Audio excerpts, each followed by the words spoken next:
hello friend, this is Varsha. Welcome study.varsha. In this video, we will discuss the topic related SSC CGL. अगर हम बात करें SSC mains का exam आया है, बहुत लोगों ने क्वालिफाई भी किया है। अगर हम बात करते हैं एसएससी सीजीएल एग्जामिनेशन की, तो उसमें क्या स्ट्रेटजी रखें कि अपन उसको क्रैक कर ले फर्स्ट अटेम्प्ट में, या फिर कुछ डेज की जो प्रिपरेशन से अपन क्या करें, प्री तो निकाल ले एटलीस्ट, फिर मेंस की उसके साथ साथ अपन करते रहें।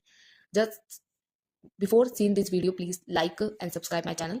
सो एसएससी सीजीएल की अगर हम बात कर रहे हैं तो इसमें हमारे मोस्टली 4 सब्जेक्ट है। फर्स्ट है हमारा कौन सा, रीजनिंग है हमारा, जो वो हम बात करेंगे इसकी क्या है ये क्या नहीं है। सेकंड आता है हमारा मैथ्स आता है, ठीक है। उसके बाद आता है हमारा इंग्लिश, ठीक है। एंड देन नेक्स्ट आएगा हमारा जीके जीएस, ओके, जो हमारा जीके वाला पार्ट है, ठीक है। अगर हम बात करें एसएससी सीजीएल की, एससीजीएल में अगर हम बात करें सबसे मोस्ट स्कोरिंग जो सब्जेक्ट है वो रीजनिंग है। अगर आपका जो रीजनिंग में 30 क्वेश्चन आते हैं तो आप क्या कर सकते हैं, बिल्कुल 30 में से 30 उसको अटेम्प्ट कर सकते हैं, बिकॉज सबसे जो ईजी क्वेश्चन होते हैं, मतलब आप इजीली जो कर सकते हो वो रीजनिंग के कर सकते हो। और मैं मान के चलती हूँ कि आप इसमें एक भी रॉन्ग नहीं करोगे, ठीक है। उसके बाद है ना, कुछ जो स्टूडेंट्स होते हैं उनको प्रॉब्लम होती है मैथ्स में, ठीक है। तो उनको क्या करना है, अपनी इंग्लिश पे कमांड बनाना है। अगर वो हिंदी मीडियम, ठीक है, हिंदी उनका बैकग्राउंड रहा है, इंग्लिश तो उनका कोई नहीं है, कि तो उनको क्या करना पड़ेगा, मैथ्स पे अपनी कमांड बनानी पड़ेगी, या फिर जीके में फुल स्कोर करना पड़ेगा। और वो पॉसिबल नहीं है। आई नो जीके में आप कितना ही कर लो, बट जीके में इतना लेंथी पार्ट कहीं से भी क्वेश्चन आता है। मेनली करंट अफेयर्स के भी कहीं से भी आ जाते हैं। तो ये सबसे जो माना जाता है डिफिकल्ट पोर्शन माना जाता है, इसको आप कहीं से भी पढ़ लो, ठीक है। वही है ना कि आप 1 घंटा रीजनिंग पढ़ो, बट जीके में आप क्या क्या पढ़ लोगे 1 घंटे में, ठीक है। आप ज्योग्राफी पढ़ लोगे, पॉलिटिकल पढ़ोगे, इकोनॉमिक्स पढ़ोगे, हिस्ट्री पढ़ोगे, या करंट अफेयर्स पढ़ोगे, क्या पढ़ोगे आप इसमें, या साइंस पढ़ोगे, जीएस। तो ये है जीके में प्रॉब्लम, ठीक है। बट अगर अपन इन तीनों में कमांड बना लेते तो अपन प्री तो अपन मेनली मोस्टली निकाल ही सकते हैं, ठीक है।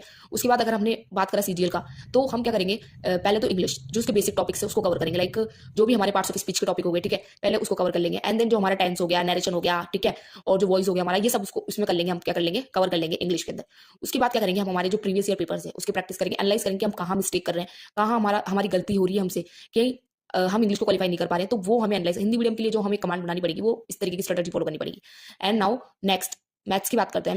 मैं मैथ्स के अपने एक्सपीरियंस से बताऊं, तो अगर आर्ट्स बैकग्राउंड वाले उनको बहुत ज्यादा डिफिकल्टी होती है मैथ्स में, है ना, बिकॉज ये चीज मैंने फेस करी, because I am also belong to arts background. So इससे आप कैसे डील कर सकते हैं, तो मेरे अकॉर्डिंग तो देखो, आपने आर्ट्स वालों ने 10th के बाद तो मैथ्स पढ़ी नहीं है, लाइक, ठीक है, ये तो है ही। उसके बाद अगर अपन को कैसे निकाल सकते हैं आर्ट्स वाले, तो हम क्या कर सकते हैं, जो हमारी 2 बुक्स होती है, ठीक है, एक होती है हमारी अर्थमेटिक होती है, ठीक है, और दूसरी होती है हमारी एडवांस मैथ्स होती है, ठीक है। एक कौन सी होती है हमारी, अर्थमेटिक होगी हमारी, ठीक है, और जो दूसरी हो गई हमारी एडवांस मैथ्स हो जाएगी, ये हो गई हमारी एडवांस मैथ्स हो जाएगी, ठीक है हमारी। तो इसको कैसे करेंगे हम, तो हम क्या कर सकते हैं, पहले जो अर्थमेटिक के ऑलमोस्ट चैप्टर्स उसको कंप्लीट कर लो, ठीक है। उसके बाद जो इस एडवांस मैथ्स पे आओ, अगर आप ऐसे करोगे एक इसका कर रहे हो फिर एक इसका ले लो, तो सब मिसमैच हो जाएगा, क्योंकि आर्ट्स वालों को बहुत ज्यादा प्रॉब्लम होती है मैथ्स में। तो मेरे अकॉर्डिंग तो आपको क्या करना चाहिए, पहले अर्थमेटिक को कंप्लीट करना चाहिए, देन एडवांस पे आपको आना चाहिए, ठीक है।